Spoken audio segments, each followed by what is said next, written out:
ভারী মজার বিষয়, যারা সবসময় বাংলা সিনেমার পাশে দাঁড়াতে বসতে কিংবা শুতে বলেন, তারা সিনেমা হলে গিয়ে ভালো সিনেমা দেখেন না, সত্যিই দেখেন না। তাই সত্যি বলে সত্যি কিছু নেইও যে অনেক মানুষজন দেখছেন এমনটা কিন্তু নয়। অথচ আজকের সময়ে দাঁড়িয়ে এই সিনেমাটা দেখা ভীষণ জরুরি ছিল। এই ভীষণ অসময়ে সৃজিত মুখার্জি কতগুলো কথা বলেছেন যা বলাটা প্রয়োজনীয়। যদি আপনি ভাবেন মাধ্যম হিসেবে সিনেমা কেবলমাত্র বিনোদনের কিংবা ব্যবসার, তাহলে আপনাকে বলবো আরও একবার ভাবুন, প্রশ্ন করুন নিজেদেরকে। একটু ভেবে দেখুন, আমরা কিন্তু ধারাবাহিকভাবে প্রশ্ন করতে ভুলে যাচ্ছি ভাববে। খুব তাড়াতাড়ি সিদ্ধান্ত নিতে গিয়ে প্রয়োজনীয় আলোচনাটুকুকেও দূরে সরিয়ে রাখছি। খারাপ সমস্ত কিছুকে শুধুমাত্র সহজবোধ্য বলেই আমরা আপন করে নিচ্ছি। আর না ভাবাটাকে, প্রশ্ন না করাটাকে আমরা রোজ একটু একটু করে স্বাভাবিক প্রবণতা হিসেবে দেখতে শিখছি।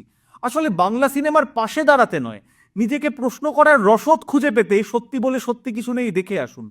ভালো খারাপ ঠিক ভুল এ সমস্ত কিছু নিয়ে আলোচনা করুন।